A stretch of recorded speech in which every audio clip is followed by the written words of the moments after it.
अध्याय 466 उपहार। लगभग 1.5 दिन बाद दोनों आखिरकार शीलांग पर्वत पर पहुंच गए। रात के घात प्रतिघात के बाद एलिस ने अराजकता नहीं बढ़ाई। ऐसा लग रहा था कि दोनों के बीच थोड़ी और मौन सहमति बन गई है। एलिस को कुछ छोटे छोटे रहस्य पता चले जिन्हें केवल सबसे करीबी और भरोसेमंद लोग ही जान सकते थे, जैसे कि कुछ विशेष योग्यताएं जो चेन रुई के पास ग्रैंड मास्टर विरासत के माध्यम से थीं, तो वह काफ़ी उत्साहित लग रही थी।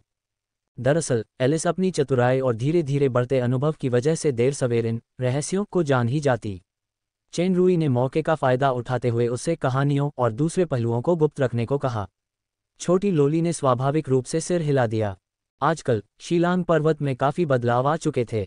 पश्चिमी मार्ग की मूल रक्षा सेना का विस्तार डार्क मून की तीसरी सेना मून शैडो लीजन तक हो चुका था। सेना के नेता टिम के प्रयासों से इसका आकार और शक्ति अन्य दो सेनाओं रेड ब्लड और फ्लेम लाइट के बराबर हो गई थी।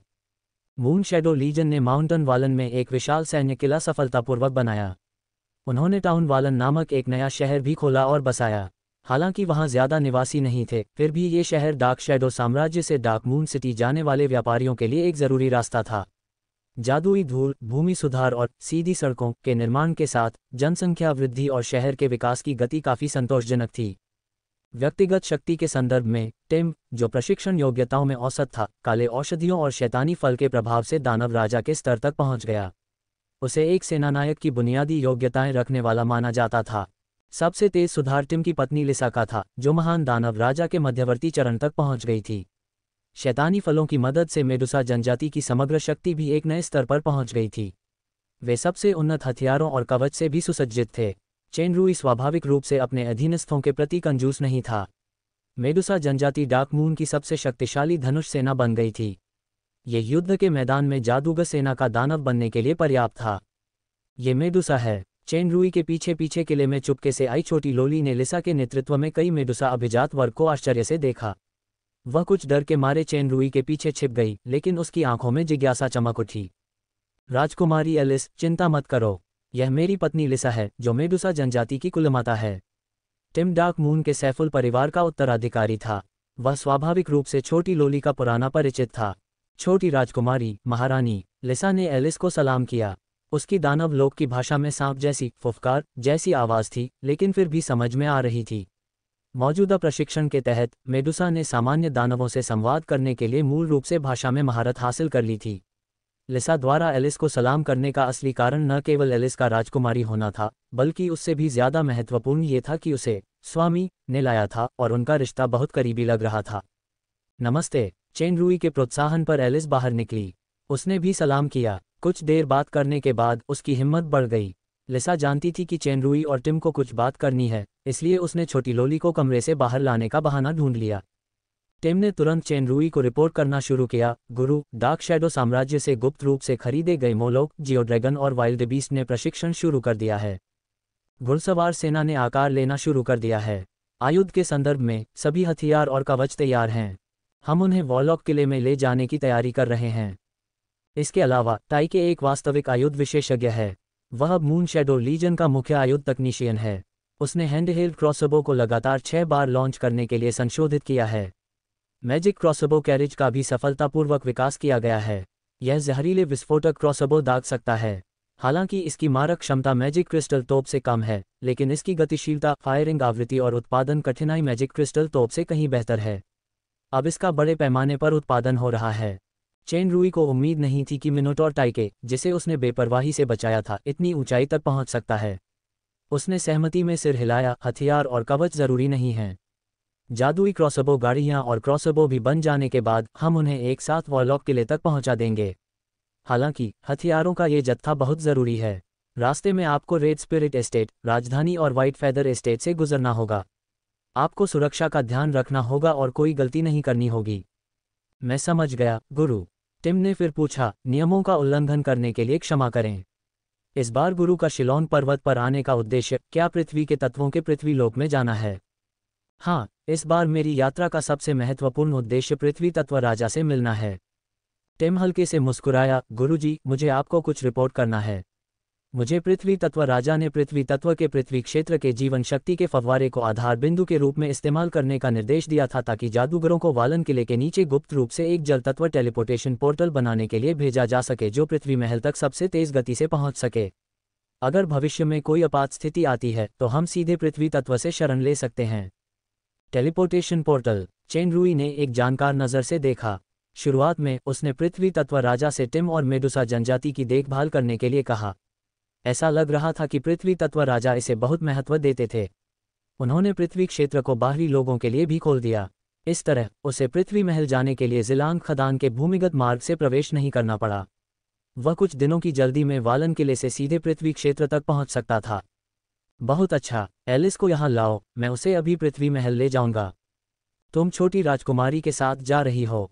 टिम थोड़ा हैरान हुआ पर उसने ज्यादा कुछ नहीं पूछा। जो व्यक्ति स्वामी के साथ पृथ्वी महल जा सकता है वह उनके काफी करीब होगा। पहले एथेना थी, फिर किया और अब छोटी राजकुमारी एलिस। ऐसा लगता है कि मास्टर और डार्क मून की छोटी राजकुमारी रॉयल हाइनेस के बीच का रिश्ता बिल्कुल भी आसान नहीं है। मास्टर वाकई कमाल के हैं। वह इतनी सन की छोटी राजकुमारी रॉयल हाइनेस को भी अपने पाले में कर सकते हैं। यदि टिम को पता चलता कि मास्टर ने वास्तव में छोटी राजकुमारी रॉयल हाइनेस की बड़ी बहन को जीत लिया है जो डार्क मून की बॉस आइसबर्ग राजकुमारी रॉयल शिया थी तो वह बहुत आश्चर्यचकित होता। दरअसल एलिस ने बहुत पहले एथेना को भूमिगत दुनिया के चुनिंदा रोमांचों के बारे में बात करते सुना था। इनमें मेडुसा, टॉरिन और पृथ्वी के तत्वों के बारे में बातें शामिल थीं। एलिस ने ब्लू लेक पर्वत श्रृंखला में टॉरिन देखे थे। इस बार उसने चेन रूई से खास तौर पर कहा कि वह उसे फिर से मेडुसा और पृथ्वी के तत्वों से मिलवाए। रात के घात के बाद छोटे लोली के व्यवहार और शिया द्वारा जानबूझकर उसे यह निर्देश देने के बाद कि वे जाते समय उसकी बहन को खुश रखें, चेन रूई ने आखिरकार उसकी बात मान ली। वैसे तो छोटी लोली मुंहफट नहीं थी। जब उसने पहले बेहोश होने का नाटक किया था तो उसने राज बहुत अच्छी तरह छुपाया था। बहन लिसा, मैं आपको बता दूं, टिम की 1 दर्जन गर्लफ्रेंड हुआ करती थीं। चेन रूई ने एलिस की आवाज़ सुनी। मुझे याद है, सोना बहुत घमंडी थी। मैंने उसकी लिपस्टिक में थोड़ा मसालेदार पाउडर मिला दिया था। नतीजा, हे। शाबाश छोटी राजकुमारी, शाही महारानी। लिसा ने टिम की तरफ आंखें घुमाईं।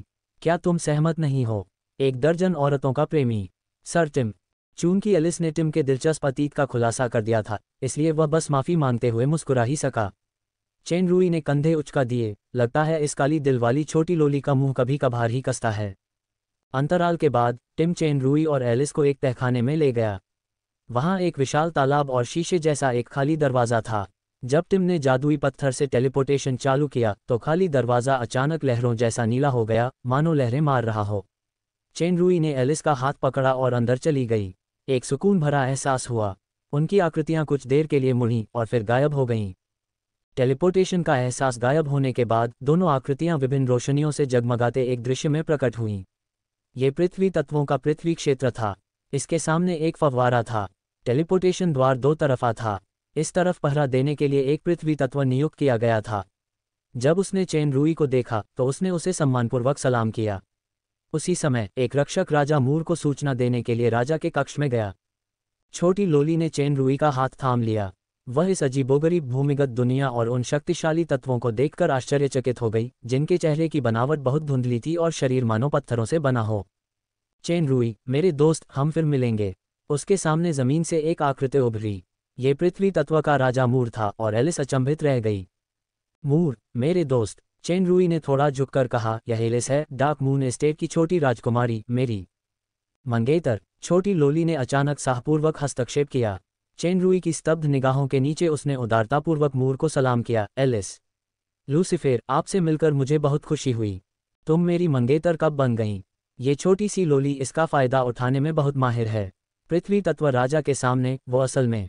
मूर की आवाज़ गूंजी, राजकुमारी एलिस, चूंकि आप चेन रूई की मंगेतर हैं इसलिए आप पृथ्वी तत्वों की सबसे करीबी दोस्त हैं। सभी पृथ्वी तत्वों की ओर से मैं आपको अपना सर्वोच्च सम्मान और हार्दिक स्वागत व्यक्त करना चाहता हूँ। एलिस ने देखा कि चेन रूई का चेहरा भद्दा सा था और उसने झट से कहा, महामहिम, आपके आतिथ्य के लिए धन्यवाद। मुझे लगता है कि आप दोनों को कुछ ज़रूरी बात करनी चाहिए।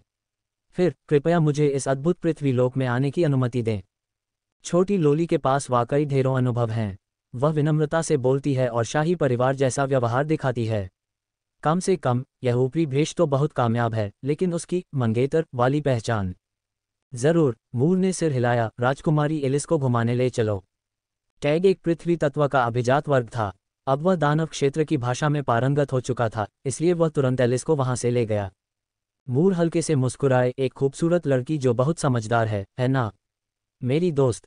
चेन रूई ने स्पष्ट रूप से उत्तर दिया और उसने चुपके से अपनी आंखें घुमाईं। शायद समझदारी छोटी लोली के छिपे हुए गुणों में से एक है, लेकिन अभी वह निश्चित रूप से काली दिल वाली थी। चेन रूई के हाथ में हल्के रंग की रोशनी वाला एक पत्थर दिखाई दिया। मैं आज आपको सबसे महत्वपूर्ण उपहार देने के लिए यहाँ हूँ, मूर। उपजाऊ युआन मिट्टी। जब चेन रूई ने पत्थर निकाला तो मूर की आंखें खुशी से चमक उठीं। तुमने वास्तव में इसे पा लिया। अब ये तुम्हारा है मेरे दोस्त। मूर ने उपजाऊ युआन मिट्टी को दोनों हाथों से पकड़ा, फिर उसे ऊपर उठाया। उसका स्थिर हाथ सचमुच उत्तेजना से कांप उठा। पृथ्वी तत्व राजा के हाथों में उपजाऊ युआन मिट्टी से अचानक एक तेज चमकदार रोशनी निकली। पूरा पृथ्वी क्षेत्र रंगों की एक परत से ढक गया। सभी पृथ्वी तत्वों के शरीरों में एक मन प्रतिदीप्तिमान प्रकाश था। चेन रूई की विश्लेषणात्मक दृष्टि में पृथ्वी तत्व राजा का डेटा बदलने लगा। उसका व्यापक शक्ति मूल्यांकन एस से एस जोड़ में बदल गया। बाकी पृथ्वी तत्वों की शक्ति श्वास भी बदल रही थी। इसमें कोई शक नहीं कि उपजाऊ युआन मिट्टी पृथ्वी के तत्वों के लिए सबसे ज्यादा मूल्यवान थी। अगर यह सुश्री ब्लैक ड्रैगन जैसे लोगों के हाथों में पड़ जाती तो ये धूल में एक रत्न मात्र होती। चेन रूई अचंभित रह गया और खुशी से बोला, वाह, तुम इतनी जल्दी दानव अधिपति के चरम स्तर पर पहुंच गए। आपकी दूरदर्शिता वाकई काबिले तारीफ है। दरअसल मैं तो बस अपनी खोई हुई शक्ति वापस पा रहा हूं। मैं और बेहतर और स्थिर हो सकता हूं। मूर की आवाज में एक बेकाबू खुशी थी। 3 महीने, सिर्फ 3 महीनों में मैं उपजाऊ युआन मिट्टी की शक्ति को पूरी तरह से मुक्त कर दूंगा और मेरी शक्ति पूरी तरह से स्थिर हो जाएगी। पूरे पृथ्वी तत्व समूह में एक वास्तविक गुणात्मक परिवर्तन आएगा। भविष्य में दानव सम्राट स्तर के पृथ्वी तत्व भी होंगे। चेन रूई ने सिर हिलाया और अचानक कुछ सोचा। मूर, मेरी एक छोटी सी विनती है, क्या तुम मुझे कुछ उपजाऊ युआन मिट्टी दे सकते हो? यह एक महत्वपूर्ण हथियार के लिए आवश्यक सामग्रियों में से एक है। उपजाऊ युआन मिट्टी गुप्त छाया कलाकृति के लिए एक अनिवार्य सामग्री थी। पहले चेन रूई ने सुश्री ब्लैक ड्रैगन की तरह अपनी मर्जी से काम करने की हिम्मत नहीं की थी, क्योंकि उसे डर था कि इससे मूर की रिकवरी पर असर पड़ेगा। उसने अभी अभी मूर के सामने यह बात रखी। मेरे दोस्त, तुम्हारी स्पष्टवादिता और ईमानदारी ने मुझे छू लिया। यह असल में तुम्हारा ही खजाना है। मूर भावुक होकर बोले और अपने हाथ पर थोड़ी सी रोशनी डालते हुए बोले, यह असली उपजाऊ युआन मिट्टी का हिस्सा है। इसे मेरे मिट्टी तत्व की शक्ति ने सक्रिय किया है। यह मुरझाते पौधों को पुनर्जीवित कर सकती है और साथ ही फसलों की वृद्धि दर और उपज को दोगुना कर सकती है। जब तक तुम इसका आधा हिस्सा छोड़ दोगे, ये हर बार धीरे धीरे पुनर्जीवित हो सकता है। इस छोटे से उपहार को उस अनमोल उपहार के बदले में मानो जो तुमने मुझे दिया है। चेन रूई की आंखें चमक उठीं और उसने झट से उसे अपने हाथ में ले लिया। उसने महसूस किया कि उसके हाथ में मिट्टी की सांसें उसकी पिछली उत्पत्ति से बिल्कुल अलग थीं। वह मन ही मन आश्चर्यचकित था। ये पौधों को फिर से जीवित कर सकती थी और उनका पुनर्जनन जारी रख सकती थी। ये वास्तव में एक वांछनीय खजाना था। उपज को दोगुना करने की सुविधा का उपयोग गैलेक्सी गार्डन में आभा फूल और आभा फल को दोगुना करने के लिए किया जा सकता है। पृथ्वी तत्व हृदय को पुनः प्राप्त करने के बाद गैलेक्सी गार्डन ने एक बार फिर तैयार खजाने का स्वागत किया। जाहिर है, केवल पृथ्वी तत्व राजा ही उपजाऊ युआन मिट्टी के मूल को सक्रिय और अलग कर सकता था। अगर चेन रूई ने उपजाऊ युआन मिट्टी को पहले ही निगल लिया होता तो उसे मूल का ये विशेष प्रभाव नहीं मिलता। इसके अलावा तुम्हारी मंगेतर के लिए एक और तोहफा है। मूर ने उस छोटी लोली की तरफ देखा जो इधर आ रही थी। उसके हाथ में एक काला और सफ़ेद क्रिस्टल दिखाई दिया। ऐसा लग रहा था जैसे उसमें कोई शक्तिशाली ऊर्जा समाहित हो। ये वह शक्ति है जो ग्लोरफिन के विस्फोट के बाद मुझमें स्थानांतरित हुई थी। ये शक्ति किसी दुर्जय शत्रु द्वारा उस पर छोड़ी जानी चाहिए थी। ये शक्ति लूसीफर राजपरिवार की प्रकाश और अंधकार की शक्ति है। इस जादूगर की शक्ति दानव अधिपति की अब तक देखी गई सबसे शक्तिशाली चरम अवस्था थी। वह तो कुछ हद तक दानव सर्वोच्च स्तर के भी करीब पहुंच गया था। प्रकाश और अंधकार की इस शक्ति ने हमेशा मेरी शक्ति को सीमित किया है। उसकी मृत्यु के बाद भी ये हठपूर्वक विद्यमान रही। अंततः मैंने उपजाऊ युआन मिट्टी की शक्ति से इसे मुक्त किया और इसे क्रिस्टल में परिष्कृत किया। यदि इस क्रिस्टल की शक्ति को पूरी तरह से अवशोषित कर लिया जाए तो लूसीफर राजपरिवार के प्रकाश और अंधकार के हृदय को उत्परिवर्तित किया जा सकता है। यहाँ तक कि उसकी संपूर्ण शक्ति को भी सीधे उन्नत किया जा सकता है। यहाँ तक कि जिन लोगों में जागृति की ऐसी कोई प्रतिभा नहीं है, वे भी इसके कारण अपनी प्रतिभा को जागृत कर सकते हैं, लेकिन दुर्भाग्य से इसका उपयोग केवल एक बार ही किया जा सकता है। मूर ने ये कहते हुए क्रिस्टल को हैरान एलिस को थमा दिया। अभी अभी उसने जानबूझकर एलिस को अपनी बात साफ सुनाई थी। चेन रूई की मंगेतर, पृथ्वी तत्व की सदा सदा की दोस्त, कृपया यह उपहार स्वीकार करें। एलिस स्तब्ध रह गई, मानो उसे कुछ याद आ गया हो। उसने उस हल्के और गहरे रंग के क्रिस्टल को ऐसे स्वीकार किया जैसे वह कोई दुर्लभ खजाना हो। वह तो उसे धन्यवाद देना भी भूल गई। उसने सुखद आश्चर्य व्यक्त किया, आखिरकार मुझे अपनी बहन के लिए सबसे अच्छा उपहार मिल ही गया। चेन रूई दंग रह गई। दानव लोक में शक्ति की सबसे ज्यादा वकालत की जाती थी, यहाँ तक कि तुच्छ दानव भी खुद को बेहतर बनाने का कोई मौका नहीं छोड़ते थे। इसके अलावा ये प्रकाश और अंधकार में क्रिस्टल, जो मध्यरात्रि सूर्य के स्वामी से उत्पन्न होना चाहिए था, में राजसी शक्ति निहित थी। ये छोटी लोली जैसे लूसीफर शाही परिवार के सदस्य को सीधे आगे बढ़ा सकता था। यह अप्रत्याशित था कि छोटी लोली ने पहले अपनी बहन के बारे में सोचा, अपने बारे में नहीं। एलिस के दिल से निकले उत्साह को बिना किसी दिखावे के देखकर चेन रूई ने पृथ्वी तत्व राजा को मंगेतर वाली बात भी नहीं समझाई। उसने उसके सिर पर हल्के से थपथपाया। वह मुस्कुराया और बोला, वाकई ये सबसे अच्छा तोहफा है।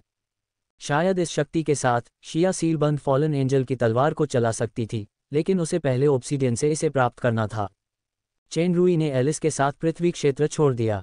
इस दौरान चेन रूई और पृथ्वी तत्व राजा ने माउंटन सेक्रेड, अर्धदेवता शक्ति ग्रह और रहस्यमयी रसातल के फूल आदि सहित कई संबंधित विषयों पर बातचीत की, लेकिन मूर ने उनके अधिकांश प्रश्नों का उत्तर नहीं दिया। उन्होंने केवल इतना कहा कि चेन रूई को अपनी शक्ति बढ़ाने पर ध्यान केंद्रित करना चाहिए। जब वह संबंधित स्तर पर पहुंचेंगे तो स्वाभाविक रूप से कई उत्तर सामने आ जाएंगे। चेन रूई ने फिर कुछ नहीं पूछा। पृथ्वी तत्व राजा के पास पिछली पीढ़ियों से विरासत थी। निस्संदेह वह कुछ महत्वपूर्ण अंदरूनी कहानियां जानता था। उसने इसे गुप्त क्यों रखा, इसका कारण नेकनियति ही रही होगी। वह बस यही चाहता था कि चेन रूई प्रशिक्षण पर ध्यान केंद्रित करे, ठीक वैसे ही जैसे जोला ने चांदी के डिब्बे का रहस्य अस्थायी रूप से छिपाया था। चेन रूई को हल्का सा एहसास हुआ कि दानव अधिपति से अर्धदेवता की चरम अवस्था के बीच के अंतराल में कुछ ऐसे क्षेत्र या रहस्य होने चाहिए जो बाहरी लोगों द्वारा नहीं सिखाए जा सकते, लेकिन अब उसकी शक्ति वास्तव में बहुत पीछे छूट चुकी थी। इसलिए उसे मित्र और प्रेमी की कृपा स्वीकार कर अपनी शक्ति बढ़ाने पर ध्यान केंद्रित करना चाहिए। पृथ्वी तत्व को उपजाऊ युवान मिट्टी को अवशोषित करने और विकसित होने में 3 महीने लगे। 3 महीने बाद पृथ्वी तत्व राजा अमृत सागर में जल तत्व राजा से मिलने जाएगा ताकि वह सब प्राप्त कर सके जो पिछले पृथ्वी तत्व राजा की मृत्यु के बाद बचा था। उसकी शक्ति और भी बढ़ जाएगी। तत्व बाहरी मामलों में आसानी से दखल नहीं देते थे। चेन रूई ने वादा किया था कि वह साम्राज्यों के बीच के विवादों में पृथ्वी के तत्वों को शामिल नहीं करेगा, लेकिन उन्हें जरूरत पड़ने पर बस कुछ सुरक्षा और मदद देनी होगी।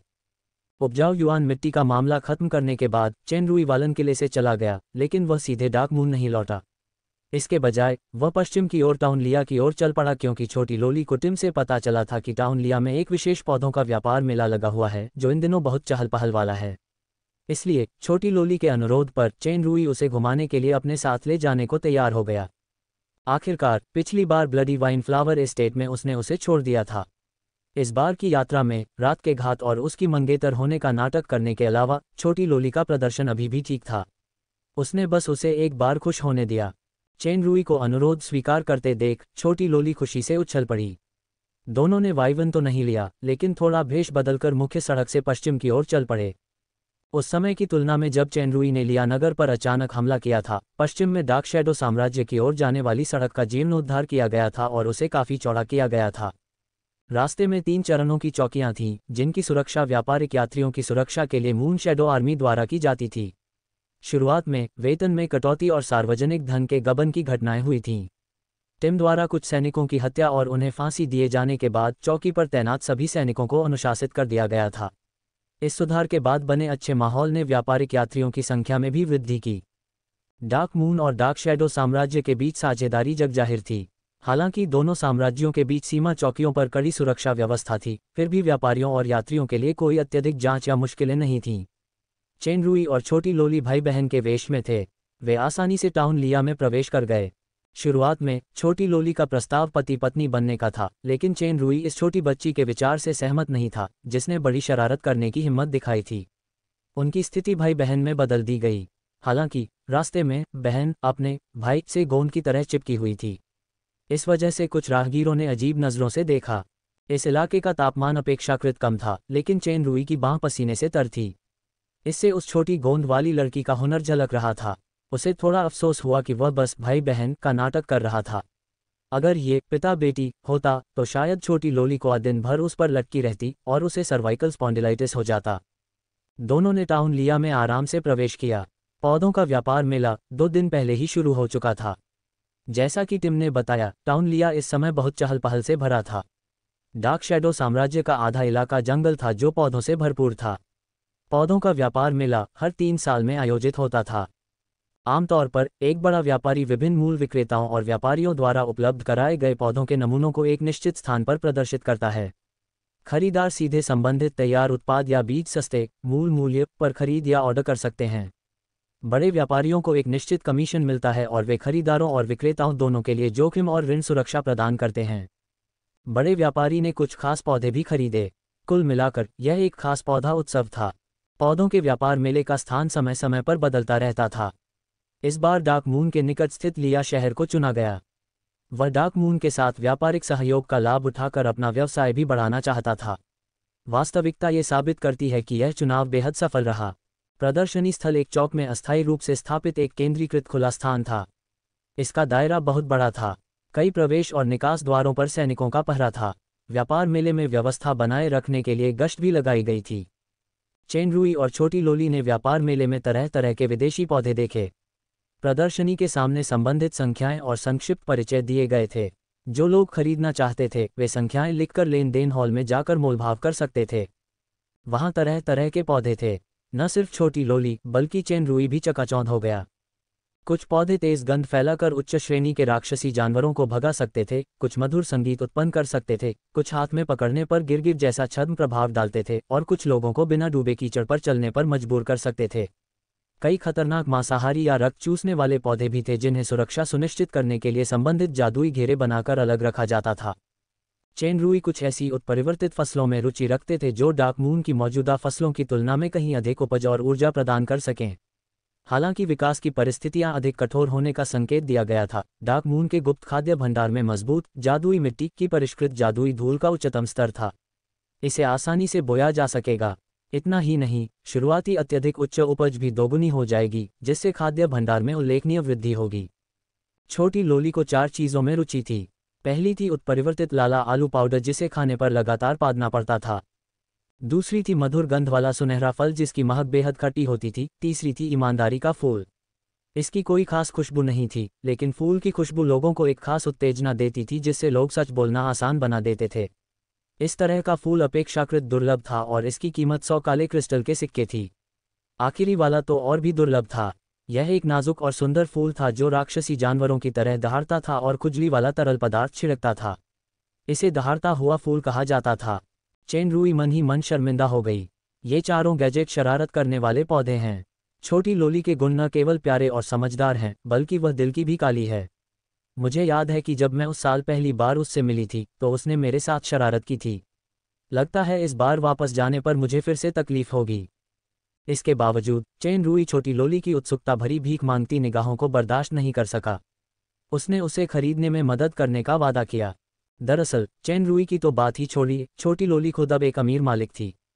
100 काले क्रिस्टल के सिक्के तो कुछ भी नहीं थे, लेकिन चेनरुई ने जो उपहार खरीदकर उसे दिए उनका मतलब बिल्कुल अलग था। उत्साहित छोटी लोली ने बिना तैयारी वाले भाई का फायदा उठाया और अचानक हमला बोल दिया। उसने उसके चेहरे पर चुंबन कर दिया। चेनरुई को आश्चर्य हुआ कि लेन देन हॉल में छोटी लोली की 4 वस्तुएं तो आसानी से खरीद ली गईं, लेकिन उसे अपनी इच्छित उत्परिवर्तित फसलों के बीजों के लिए बाधाओं का सामना करना पड़ा। वे बीज विशेष प्रतिबंधित उत्पादों के थे। सामूहिक खरीद के लिए उन्हें डार्क शैडो साम्राज्य के स्वामी द्वारा अधिकृत होना आवश्यक था। चेनरुई जब भौहें चढ़ा रही थी तभी कुछ लोग लेन देन हॉल से नीचे उतरे। उन्होंने एक युवती को घेर लिया। यहाँ तक कि टाउन लिया के मेयर रेमोंड भी सम्मान और चापलूसी से भरे हुए लग रहे थे। ये लड़की स्पष्ट रूप से एक प्रतिष्ठित परिवार से थी। उसने एक आलीशान छोटी पोशाक पहनी थी। वह युवा और सुंदर लग रही थी। इतने सारे लोगों की नज़रों से वह घबराई नहीं और उसकी बातचीत और व्यवहार में उदारता और शालीनता दिख रही थी। जैसे ही लड़की सामने आई, चेनरुई की नज़र तुरंत उसकी ओर आकर्षित हो गई। एलिस ने चेनरुई की नज़रों को देखा और उसने असंतुष्ट भाव से लड़की को देखा। छोटी बच्ची एलिस से ज़्यादा बड़ी नहीं थी। उसका शुद्ध और प्यारा स्वभाव कुछ कुछ वैसा ही था, लेकिन उसका रूप रंग थोड़ा कमतर था। बस एलिस अब वेशभूषा में थी और एक साधारण लड़की जैसी लग रही थी। हालांकि छोटी लोली की नज़रें उस लड़की की ऊंची छाती पर टिकी थीं और उसकी मुट्ठियां अनजाने में भींची हुई थीं। ये इतनी बड़ी क्यों हैं? दरअसल उस लड़की के भरे हुए वक्ष एथेना और किया से बस थोड़े ही कमतर थे। इस उम्र में उसे निश्चित रूप से बड़े स्तनों वाली जवान लड़की कहा जा सकता था। छोटी लोली को इस बात का मलाल था कि उसे छोड़ दिया गया है। दुनिया में इतने सारे बड़े स्तनों वाले एलियन हैं, मैं उनमें से एक क्यों नहीं हूँ? चेन रुई का ध्यान इस लड़की की ओर इसलिए था क्योंकि वह एक परिचित थी और उनका रिश्ता बहुत ही असामान्य था। आध्यात्मिक लिंक, स्वामी सेवक लिंक, सेलिन, महान दानव उत्परिवर्तित। सेलिन डार्क शैडो साम्राज्य के शीर्ष व्यापारिक परिवार कस्टर परिवार की उत्तराधिकारी थी। चेन रुई ने डार्क शैडो साम्राज्य की यांत्रिक प्रतियोगिता में सेलिन के भाई डाय के प्रतिनिधि के रूप में भाग लिया था। प्रारंभिक प्रतियोगिता में विजयी होने के बाद सेलिन ने उसकी हत्या कर दी। हत्या विफल होने के बाद सेलिन ने उसे भारी लाभ का वादा किया और अपनी सुंदरता का इस्तेमाल करके उसे मोहित भी किया, लेकिन चेन रुई अविचलित रहा। उसने युगल विशेषज्ञ गुरु हॉरफोर्ड को हराया, जिसने फाइनल में सेलिन का प्रतिनिधित्व किया था। फिर किया की बहन फातिलू ने सेलिन को चेन रुई को एक जाल में फंसाने का निर्देश दिया। अंत में चेन रुई ने महान दानव राजा स्तरीय टापुली को मार डाला और फातिलू को बंदी बना लिया। सेलिन ने तुरंत आत्मसमर्पण कर दिया और उसने स्वामी सेवक अनुबंध पर हस्ताक्षर कर दिए। बात करें तो उसने इस लड़की को वश में करने के लिए बहुत प्रयास किया। हालांकि सेलिन को मास्टर आर्थर का सार्वजनिक समर्थन भी प्राप्त था, इसलिए वह अपनी इच्छानुसार कस्टर परिवार की पहली उत्तराधिकारी बनी। उसके पिता लोपेज ने अब मूल रूप से परिवार की अधिकांश शक्ति सेलिन को सौंप दी थी। सेलिन अपने पिता की उम्मीदों पर खरी उतरी। विशेष रूप से डार्क मून के साथ व्यापार करने के निर्णय में उसने डार्क मून के साथ गठबंधन करने वाला पहला व्यापारिक परिवार बनकर प्रशंसनीय दूरदर्शिता का परिचय दिया और उसने संयुक्त वाणिज्य मंडल की स्थापना की। डार्क मून के उदय के साथ संयुक्त चैम्बर ऑफ कॉमर्स सबसे बड़ा चैम्बर ऑफ कॉमर्स बन गया था, जिसके पास कई विशेषाधिकार थे जो अन्य परिवारों और चैम्बर ऑफ कॉमर्स के पास नहीं थे। इससे होने वाले भारी मुनाफे ने बाकी परिवारों को ईर्ष्यालु बना दिया। न केवल डार्क मून बल्कि सेलिन के प्रबंधन में कस्टर परिवार का व्यवसाय फल फूल रहा था।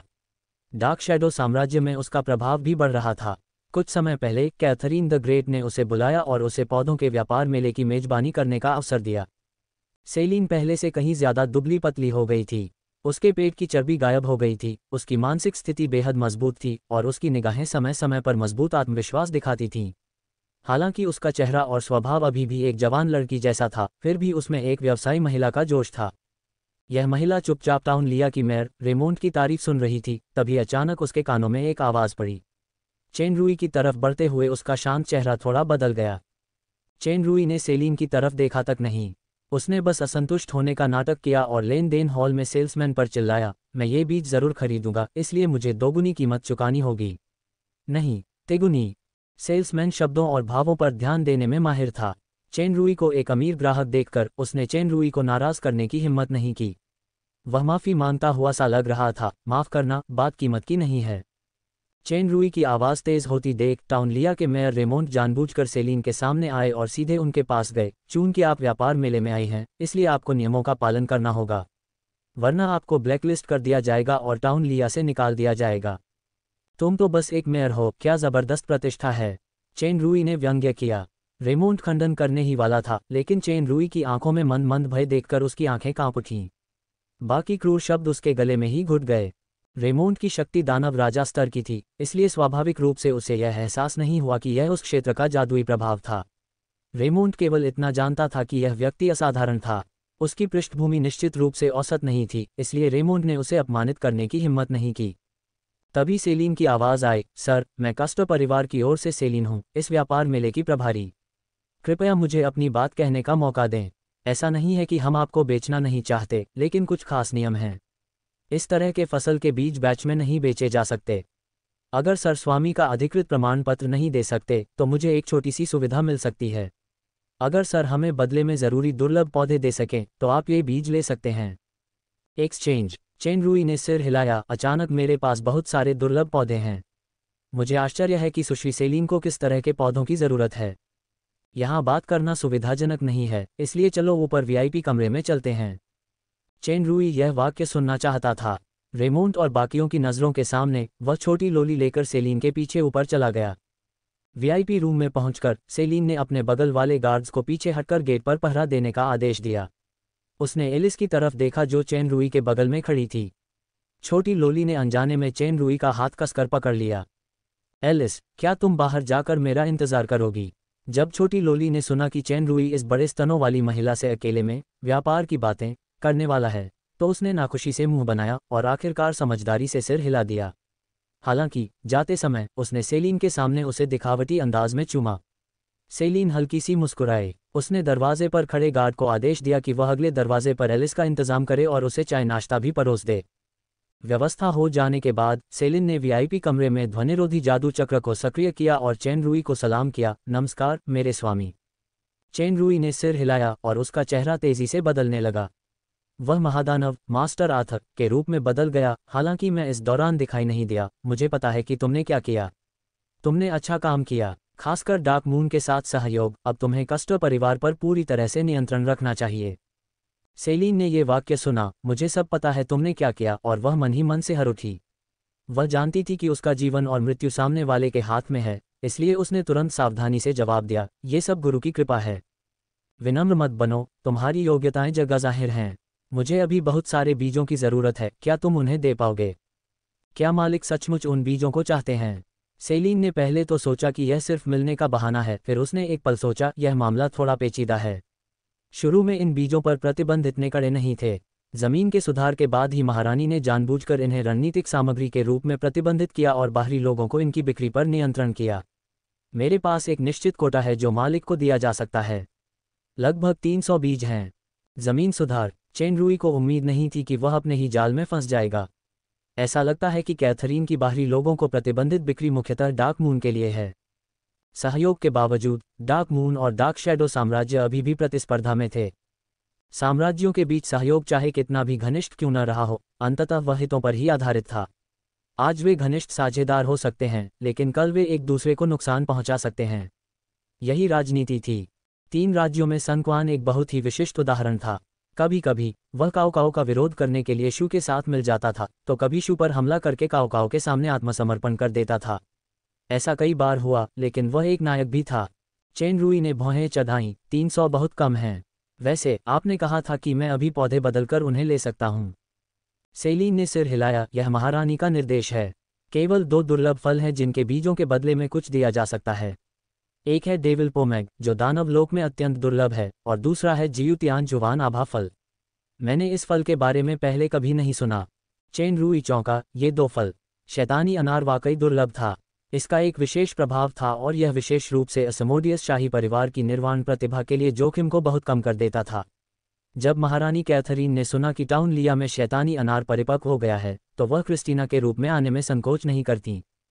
जहां तक जियुतियान जुवान आभाफल की बात है, ये बस आभाफल था। चेन रुई ने कैथरीन को बेवकूफ़ बनाने के लिए भी इसी नाम का इस्तेमाल किया था। शैतान अनार की तुलना में आभाफल में निर्वाण के लिए ज़्यादा मजबूत बफ था, लेकिन इसमें शैतान अनार जैसा विशेष प्रभाव नहीं था जो वासना को दबाता है। यही मुख्य कारण था कि साइलेंट नाइट वेटलैंड में कैथरीन ने चेन रुई को उल्टा धक्का दिया था। ये स्पष्ट था कि कैथरीन ने विशेष रूप से सेलिन को निर्वाण के लिए शैतान अनार या आभाफल के बीजों के बदले आदेश दिया था। निर्वाण वास्तव में असमोडियस शाही परिवार की सबसे शक्तिशाली वंशावली प्रतिभा थी। प्रत्येक निर्वाण के साथ उसकी शक्ति में उल्लेखनीय वृद्धि होती, लेकिन खतरा और असफलता की संभावना भी तेजी से बढ़ती। एक लापरवाही मौत का कारण बन सकती थी। निर्वाण का स्तर जितना ऊंचा होता है, जोखिम उतना ही ज्यादा होता है। अगर शैतान अनार या आभाफल भी होता, तो भी वह काफी खतरनाक होता। असमोडियस राजपरिवार के इतिहास में केवल एक व्यक्ति ने 5 बार निर्वाण प्राप्त किया था। कुछ ही प्रतिभाशाली लोग थे जिन्होंने 4 बार निर्वाण प्राप्त करने के बाद 5वीं बार निर्वाण प्राप्त करने का साहस किया। अंततः वे सभी निर्वाण की ज्वाला में भस्म हो गए। कैथरीन अब तक 4 बार निर्वाण प्राप्त कर चुकी थी और उसकी ताकत शीर्ष शक्ति राइजेंट के बराबर पहुंच रही थी। उसे यह जोखिम नहीं उठाना चाहिए था। संभवतः शाही परिवार के कुछ प्रतिभाशाली लोगों को अपनी ताकत बढ़ाने या रिजर्व के रूप में काम करने के लिए निर्वाण की जरूरत थी। आभाफल और शैतान अनार की बात करें तो चेन रुई के पास बहुत कुछ था। बीजों का आदान प्रदान कोई समस्या नहीं थी, लेकिन अब उसके मन में एक हल्की सी आशंका है। कैथरीन डार्क मून से सटे टाउन लिया में पौधों का व्यापार मेला लगाती है। भौगोलिक स्थिति और लोकप्रियता के फायदों के अलावा ऐसा लगता है कि शैतान अनार को मछली पकड़ने का भी इरादा है, लेकिन उसे कैसे पता कि वह यहाँ लक्ष्य को मछली पकड़ सकती है? हो सकता है कि यह सिर्फ एक भ्रम हो, लेकिन ये बस अपनी ज़रूरत की चीज़ें पाने की बात है। चेन रूई ने कुछ देर सोचने के बाद कुछ शैतानी अनार निकाले और सेलिन को दे दिए।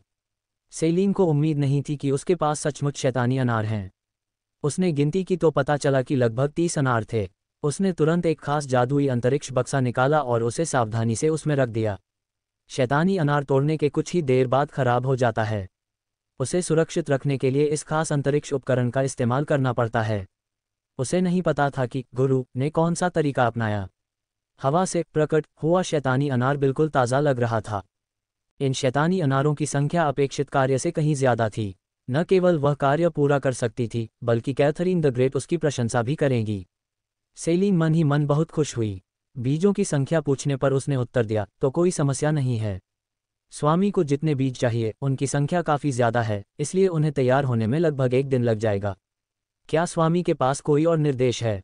कुछ नहीं। वैसे अभी अभी जो महिला आई थी, क्या मालिक को जवान लड़कियां पसंद हैं?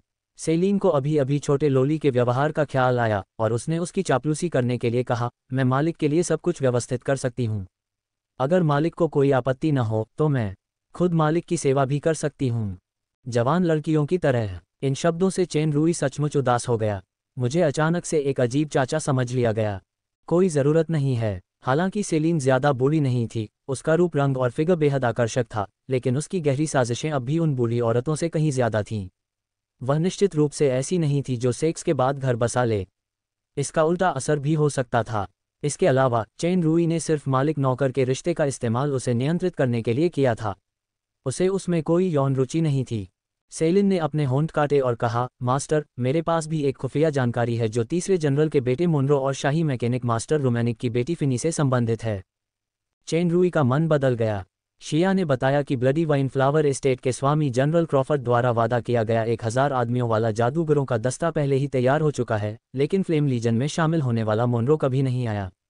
उसने तुरंत सेलिन को आगे बढ़ने का इशारा किया। सेलिन की गुप्त सूचना के अनुसार कुछ समय पहले प्रथम जनरल ब्रोक अपने ससुर फ्रांस की अस्वस्थता के कारण अपने ससुर और पत्नी को फायर ब्लेड लीजन द्वारा संरक्षित जेरगल किले में ले गए थे। इसके तुरंत बाद कैथरीन द ग्रेट ने फिनी से विवाह का प्रस्ताव रखा। असमोडियस रूमेनिक की पुत्री थी, जो प्रथम जनरल ब्रोक के मैकेनिक एसोसिएशन के एक वरिष्ठ गुरु थे और उनकी उपपत्नी थीं। ब्रोक का दावा था कि उसकी पत्नी मैदिलू के साथ उसके गहरे रिश्ते हैं। उसने महारानी से शादी करने से इनकार कर दिया, लेकिन ब्रोक ने कैथरीन द ग्रेट से अनुरोध किया कि वह फिनी का विवाह उसके सेनापति लोकी से मुख्य पत्नी के रूप में करवा दे। कैथरीन द ग्रेट ने ब्रोक के अनुरोध को स्वीकार कर लिया। लोकी फिनी से शादी करने के लिए राजधानी गया। हालांकि इसी दौरान एक दुर्घटना घटी। फिनी और तीसरे जनरल क्रॉफर्ड का बेटा मुनरो एक ही समय में गायब हो गए। दोनों बचपन के घनिष्ठ मित्र थे। संभवतः वे प्रेम के कारण भाग गए थे।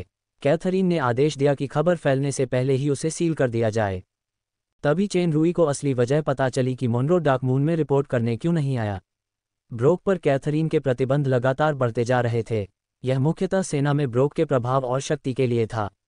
जब तक जड़ें पूरी तरह से कट नहीं जाती और ब्रोक एक अकेली ताकत बन जाता, तब तक ब्रोक को मारना मुश्किल नहीं था। ब्रोक को इस संकट का एहसास जरूर था।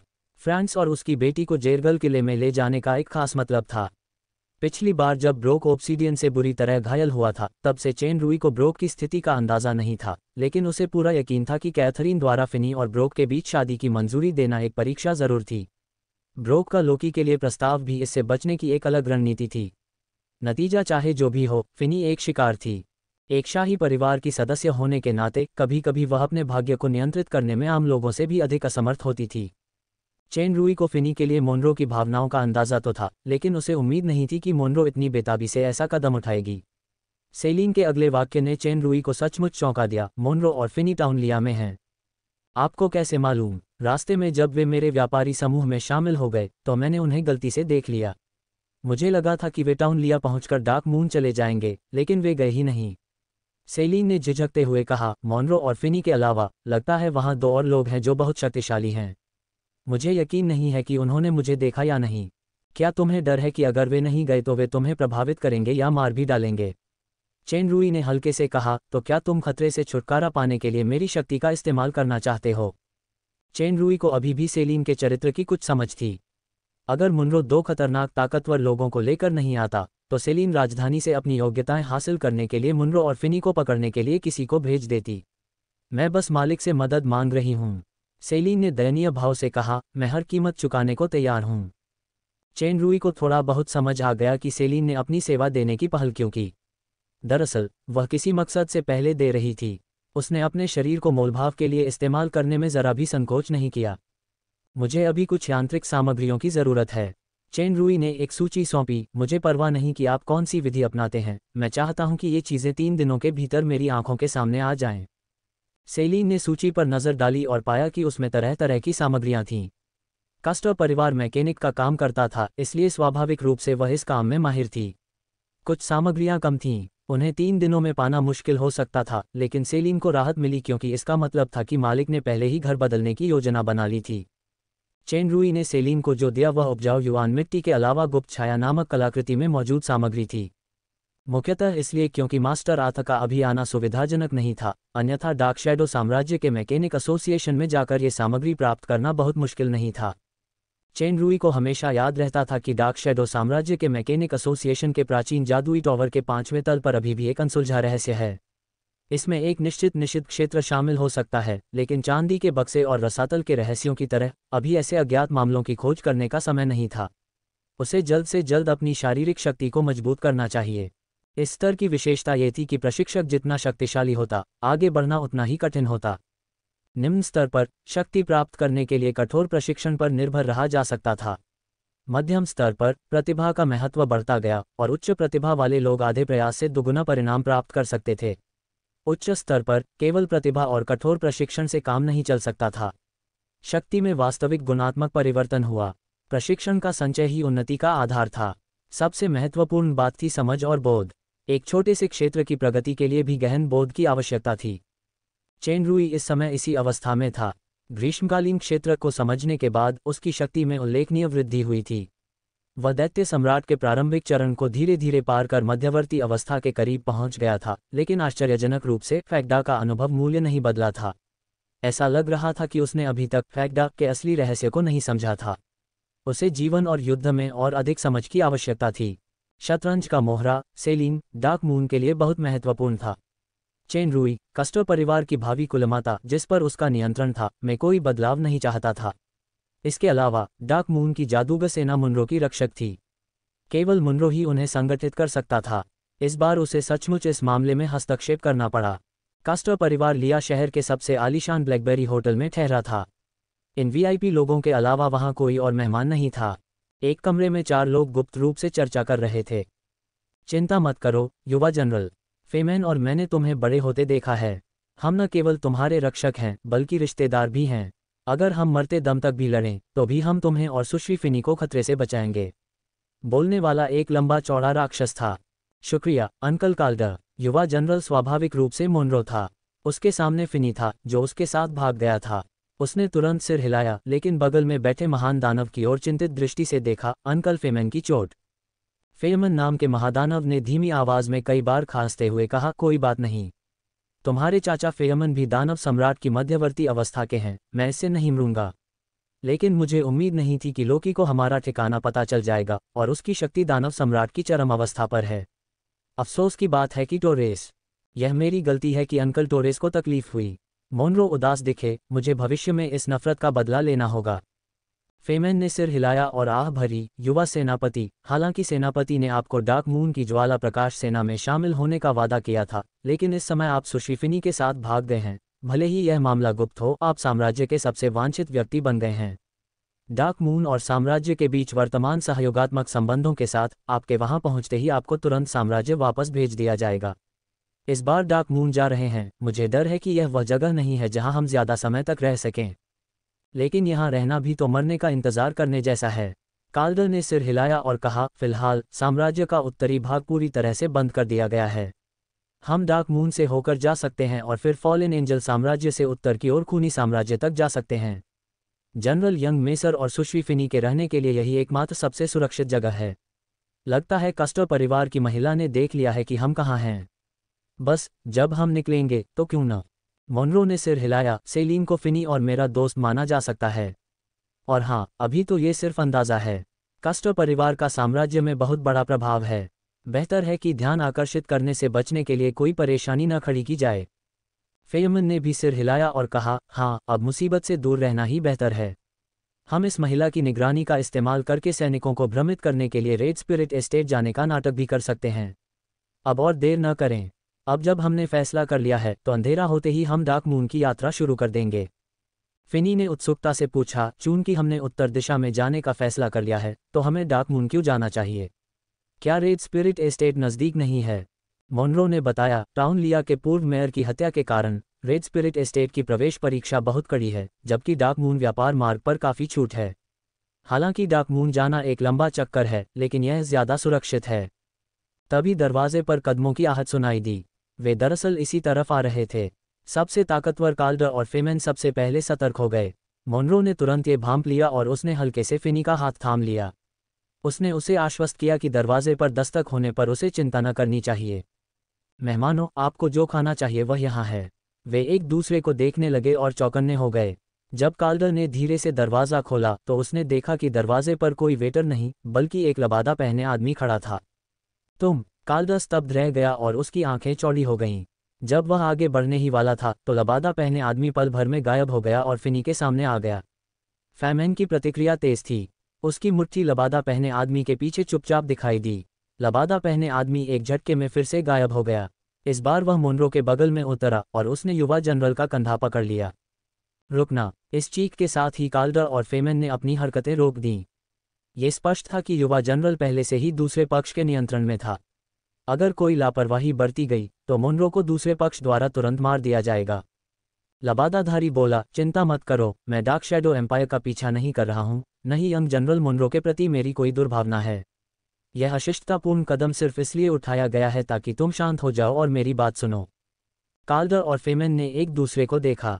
उन्हें लगा कि लबादा पहने आदमी में सिर्फ उच्च दानव की सांसें थीं, लेकिन जिस तरह से वह 2 के हमले से बच रहा था और बिजली की गति से मोनरो को नियंत्रित कर रहा था, उससे लग रहा था कि यह उच्च दानव की ताकत नहीं हो सकती।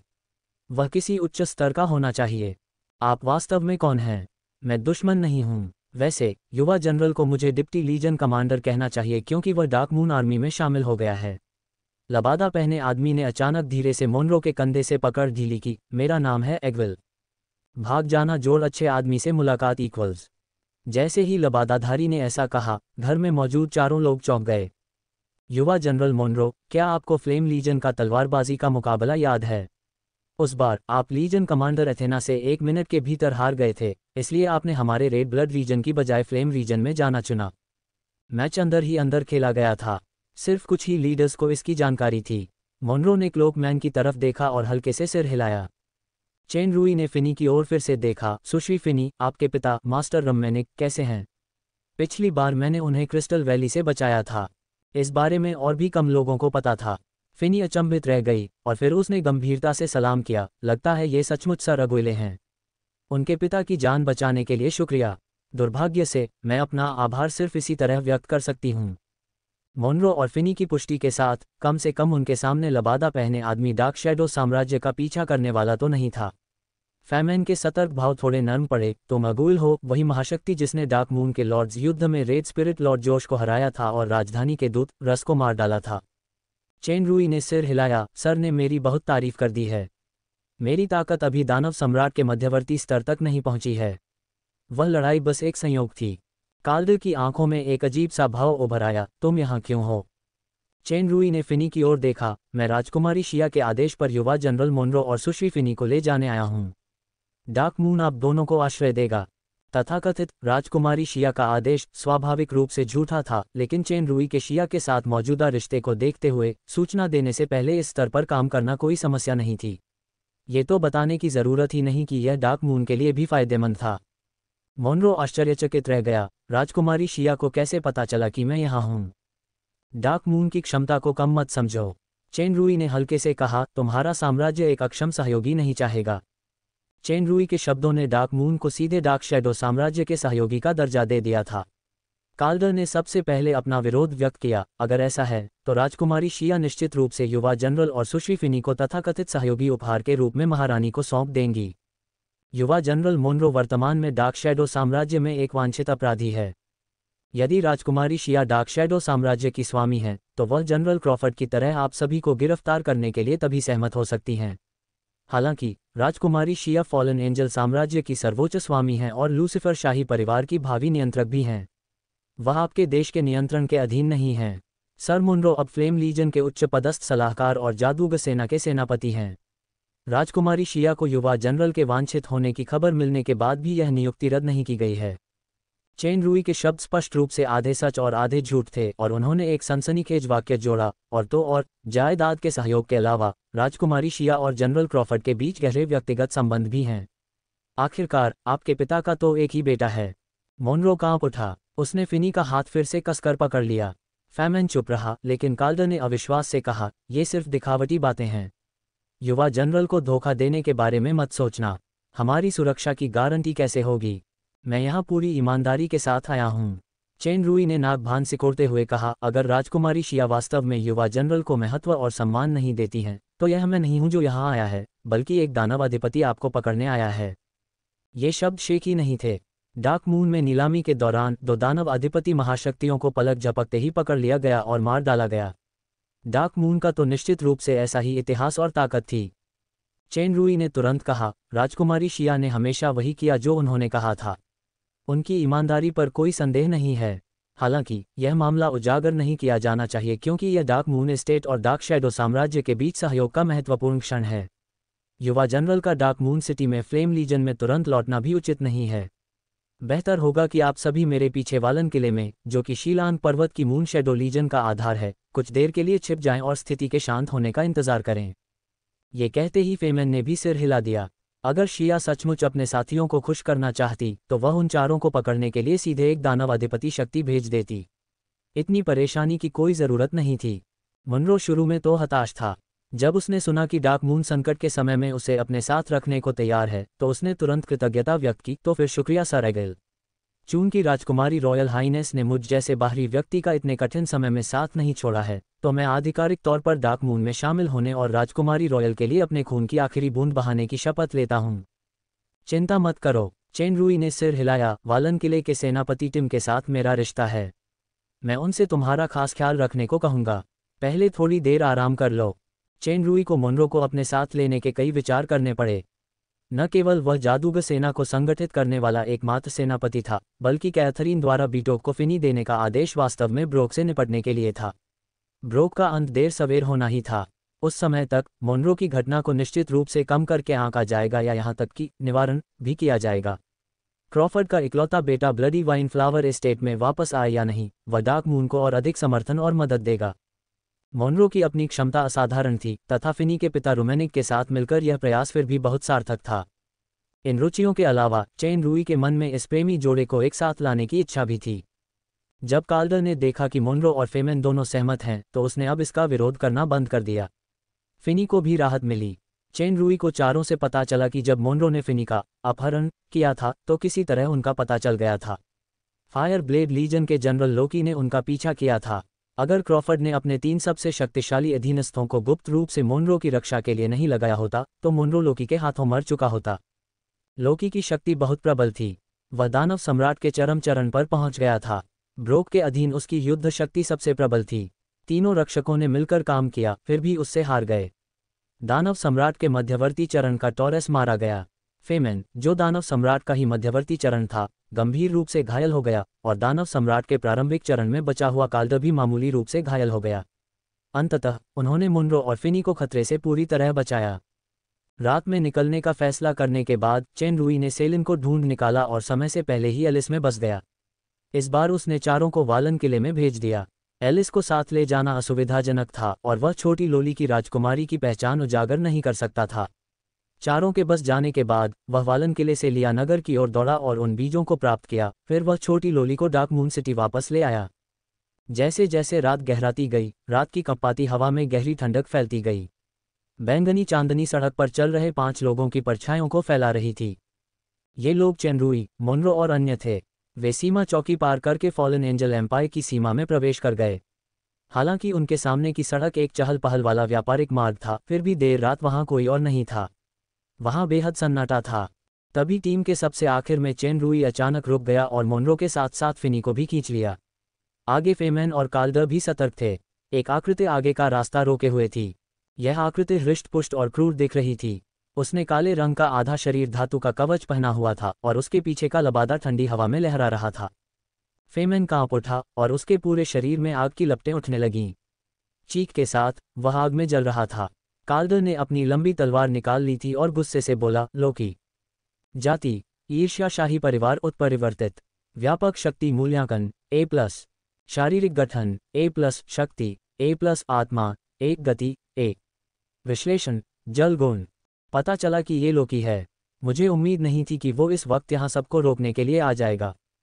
फेमन ने दांत पीसते हुए कहा, एगाइल, काल्डर, तुम युवा जनरल और युवती की रक्षा करो और पहले जाओ, मैं उसे पकड़ लूंगा। जैसे ही उसने बोलना खत्म किया, अचानक एक बदलाव आया। फेमन का शरीर कांप उठा और उसकी दाहिनी छाती से एक खूनी तलवार की नोक बाहर निकल आई।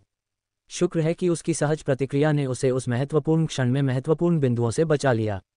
उसके दिल को चोट नहीं लगी, लेकिन फेफड़े के इस हिस्से को इस वार से गंभीर चोट पहुंची। फेमन दहाड़ते हुए पूरी ताकत से पीछे की ओर झपटा और उसकी छाती में लगी तलवार की नोक और तलवार चलाने वाला पल भर में गायब हो गए। फेमन का जबरदस्त वार चूक गया और उसे और भी गंभीर चोटें आईं। वह जमीन पर लड़खड़ाते हुए घुटनों के बल बैठ गया और उसकी छाती से लगातार बैंगनी रंग का खून बह रहा था। ये चांदनी का असर नहीं था, बल्कि जहर था। काल्डर की आकृति लोकी के सामने प्रकट हुई। उसके चेहरे पर एक अजीब सी मुस्कान थी। उसके हाथ में तलवार से खून टपक रहा था, उसके साथी का खून। काल्डर, फेमन घृणा से चिल्लाया। उसे आखिरकार समझ आया कि उनके भागने का रास्ता लोकी के सामने क्यों खुला था, जिसकी वजह से टॉरेस की जान चली गई। लोकी एक बार फिर समय रहते उनके एकमात्र रास्ते पर प्रकट हुआ और अब सबको रोक दिया। बदलाव बहुत अचानक हुआ। चेनरुई के पास भी फेमन को बचाने का समय नहीं था। पता चला कि काल्डर एक जासूस है। कोई आश्चर्य नहीं कि उसने डार्क मून में मुनरो के रहने का विरोध किया। काल्डर, अब तक मुनरो को कारण समझ नहीं आया था। उसने दांत पीसते हुए फेमन को उठाया, अरे कृतघ्न बेशर्म, मेरे पिता ने तो तुम्हारी जान भी बचाई थी और तुम्हारे साथ एक विश्वासपात्र की तरह व्यवहार किया था। तथाकथित विश्वासपात्र तो बस एक रक्षक है जिसका कोई भविष्य नहीं है। अगर मैं जनरल ब्रोक की बात मानूं तो बात अलग है। काल्डर ने व्यंग्य किया, तो मैं तो बहुत पहले ही जनरल ब्रोक की तरफ से जुड़ चुका हूं। भले ही मैं मर जाऊं, मैं तुम्हें फिनी को ले जाने नहीं दूंगा। मोनरो ने अपने हाथ में एक बड़ी तलवार लेकर फिनी की रक्षा की। शुरू में मेरा इरादा तुम्हें और फिनी को जिंदा रखने का नहीं था, लोकी बोला। उसकी निगाहों में एक खूनी क्रूर भाव था। बेचारे छोटे कीड़े, तुम अभी तक नहीं समझे कि फिनी से शादी करना एक जाल है। ये सम्राट की योजना को विफल करने के लिए सेनापति की चतुर चाल का हिस्सा है। काल्डर ने जानबूझकर तुम्हें इस औरत को ले जाने के लिए उकसाया था। इससे न सिर्फ तुम्हारे बूढ़े पिता क्रॉफर्ड प्रभावित होंगे, बल्कि जब तक तुम्हारा शरीर डार्क मून में दिखाई देता रहेगा, तब तक डार्क मून और ब्लडी वाइन फ्लावर एस्टेट और यहाँ तक कि डार्क शैडो एम्पायर के बीच सहयोग पर भी गहरा असर पड़ेगा। चेनरुई ने भौहें चढ़ाईं। लगता है ये सब ब्रोक की साजिश है। वो असल में डार्क मून को बलि का बकरा बनाने के लिए इस स्थिति का फायदा उठाना चाहता है। लोकी ने डरी हुई फिनी की ओर देखा। उसकी नज़र में एक तरह की कामुकता झलक रही थी। हालांकि मुझे इस औरत से शादी करने में कोई दिलचस्पी नहीं है, लेकिन उसे मारने से पहले उसके साथ खेलने में मुझे कोई आपत्ति नहीं है। मोनरो गुस्से में थी, जबकि फिनी डर से कांप रही थी। उसके हाथ में एक चीज़ थी जो किसी भी वक्त आत्महत्या करने को तैयार थी। दुश्मन के हाथों दाग लगने से बेहतर था कि वह मर जाए। फेमन उस जहर से बुरी तरह घायल और क्षीण हो चुका था। ये जानते हुए कि इस समय उसकी बातें अनसुनी हो जाएंगी, उसने बस अपनी ताकत इकट्ठा करके आखिरी वार के लिए तैयारी की। 1 मिनट रुको, चेनरुई ने कहा, लगता है तुम लोग कुछ भूल गए हो। ओह, लोकी के शरीर में शक्ति का संचार धीरे धीरे फैल गया। इस जोरदार दबाव से मोनरो, जो कि केवल उच्च दानव था, लगभग बेदम हो गया। क्या तुम अपने अस्तित्व पर जोर दे रहे हो? दानव सम्राट के शुरुआती दौर में तुम बस एक कूड़ा हो। जल्द ही तुम उड़ती हुई राख में बदल जाओगे। अगर तुम न होते तो मैं यहाँ पहले से हमला न करता। एक बार जब चेनरुई और बाकी लोग किले या डार्क मून सिटी में लौट आए तो उन्हें एक दानव अधिपति शक्ति द्वारा संरक्षित किए जाने की संभावना थी। यहाँ तक कि लोकी भी कोई कदम उठाने की हिम्मत नहीं कर सकता था। सचमुच, चेनरुई शांत रहा। शक्ति में उतार चढ़ाव के कोई संकेत तो नहीं थे। रहस्यमय होना बेकार है। मैं तुम्हारी ताकत पहले ही देख चुका हूँ। तुम तो बस दानव सम्राट की शुरुआती अवस्था हो। काल्डर तिरस्कार से मुस्कुराया। जनरल लोकी की तुलना लाड़ प्यार से पाले गए कुलीन स्वामी जोश से नहीं की जा सकती। वह अग्नि ब्लेड सेना का सबसे शक्तिशाली दानव सम्राट है। उसे युद्ध का बहुत अनुभव है। अगर एक ही राज्य के 2 चरम अवस्था के दानव सम्राट भी मिल जाएं, तो भी वे उसके विरोधी नहीं हैं। शायद जनरल लोकी को व्यक्तिगत रूप से लड़ने की जरूरत ही न पड़े। मैं तुम्हें लाश में बदल भी सकता हूँ। सबसे शक्तिशाली दानव सम्राट, तो ब्रोक अब दानव सम्राट के स्तर को पार कर गया है। मुझे आश्चर्य है कि पिछली चोट के बाद भी वह जीवित था। उसे कोई सफलता भी मिली। शायद कोई खास वजह होगी। चेन रूई ने हल्के से कहा, खैर, आपने जो जानकारी दी है उसका एक निश्चित संदर्भ मूल्य है। पिछली चोट। लोकी और काल्डर ने एक दूसरे को देखा। वे मन ही मन हैरान हुए और पूछा, आखिर तुम कौन हो? चेन रूई ने कोई जवाब नहीं दिया, लेकिन उसने अचानक अपने हाथ हिला दिए। मोनरो और फिनी को एक जोरदार झटका लगा और वे बेहोश हो गए। चेन रूई तुरंत फैमेन के सामने प्रकट हुआ। फैमेन ने सोचा कि चेन रूई भी एक जासूस है, लेकिन वह असहाय था क्योंकि वह गंभीर रूप से घायल था। उसकी क्षमता बहुत कम हो गई थी और वह एक ही वार से अचेत हो गया। ये कदम दोनों दुश्मनों की उम्मीदों से कहीं बढ़कर था। काल्डर ने चिढ़कर कहा, तुम क्या कर रहे हो? अगर ऐसा है भी तो बचने का सपना मत देखो। मैं नहीं चाहता कि वे कुछ चीज़ें देखें, लेकिन आप दोनों अपवाद हैं क्योंकि मृतक कोई रहस्य नहीं बताते। बेशर्म बकवास। काल्डर चेन रूई की ओर दौड़ा। इसी क्षण उसकी दृष्टि अचानक चमक उठी। लबादा पहने आदमी अतुलनीय रूप से चकाचौंध भरी रोशनी से चमक उठा। इस तारे जैसी चमक के आगे दो बैंगनी चांद भी फीके पड़ गए। काल्डर का आगे बढ़ता हुआ शरीर एक शक्तिशाली बल से प्रतिकर्षित हुआ। उसका शरीर अनियंत्रित होकर उल्टा उछला और वह निढाल होकर जमीन पर गिर पड़ा। धीरे धीरे रोशनी कम होती गई। काल्डर और लोकी के सामने पूरा कवच पहने एक आकृति प्रकट हुई। ये कवच देखने में साधारण था, जिसमें से तारों की धूल जैसी हल्की रोशनी बह रही थी। जब लोकी ने उस सांस की ताकत महसूस की तो वह सतर्क हो गया। उसने बेतहाशा अपने शरीर में शक्ति इकट्ठा की। जैसे ही काल्डर जमीन से उठा, उसने अपने सामने एक चिंगारी महसूस की। बख्तरबंद आदमी उसके सामने प्रकट हो गया था और उसका गला कस दिया गया था। वह पहले से ही प्रतिद्वंद्वी द्वारा जकड़ा हुआ था। दानव सम्राट के अपने शुरुआती दौर की ताकत के साथ उसके पास प्रतिरोध करने की ताकत नहीं थी। काल्डर के चारों ओर बड़ी संख्या में बहते हुए आग के बादल दिखाई दिए। आसपास का स्थान मानो जलती हुई दुनिया में बदल गया। काल्डर ने स्पष्ट रूप से एक महत्वपूर्ण मोड़ पर अपनी तुरुप की क्षेत्रीय शक्ति को सक्रिय कर दिया। हालांकि यह अभी भी बेकार था। आग के बादलों पर मानो किसी प्रचंड शक्ति का प्रभाव पड़ा हो और वे अचानक बहुत कमजोर पड़ गए। तभी कवच से ढकी हथेली ने जरा सा बल लगाया और काल्डर ने अपनी गर्दन टूटने की आवाज़ सुनी। लगभग उसी समय एक भयानक शक्ति उसके शरीर में घुस गई। इतना ही नहीं, उसकी इच्छाशक्ति तुरंत ही टूट गई। वह पूरी तरह से बेहोश हो गया। चेन रूई ने उसे छोड़ दिया और काल्डर कीचड़ की तरह जमीन पर गिर पड़ा। रॉयल स्टार ट्रांसफॉर्मेशन से सक्रिय ग्रीष्मकालीन क्षेत्र में अपने उपकारकर्ता और भाइयों को धोखा देने वाले खलनायक की आत्मा पलक झपकते ही पूरी तरह से नष्ट हो गई। क्या उस समय ब्रोक चेन रूई और इसाबेला से बुरी तरह घायल नहीं हुआ था? वह फिर से और भी ज्यादा ताकतवर हो गया था। अब तुम्हारी बारी है। चेन रूई ने लोकी की ओर देखा, जिसके पूरे शरीर से ठंडी सांसें निकल रही थीं, और वह कदम दर कदम आगे बढ़ा। काल्डर को जल्दी मार डालने के बाद लोकी अब इस अगाइल को कम आंकने की हिम्मत नहीं कर पाया। दानव सम्राट का प्रारंभिक चरण। क्या मजाक है? इस बेवकूफ़ काल्डर ने मुझे गलत जानकारी दी थी। वह मारे जाने के लायक था। लेकिन लोकी बिल्कुल भी डरा हुआ नहीं था। चेन रूई का अभी अभी मारा जाना एक आश्चर्य से ज्यादा था। लोकी की ताकत अनगिनत घातक लड़ाइयों के अनुभवों से संचित थी। वह अपने से ज्यादा शक्तिशाली का सामना करते हुए और भी मजबूत हो गया।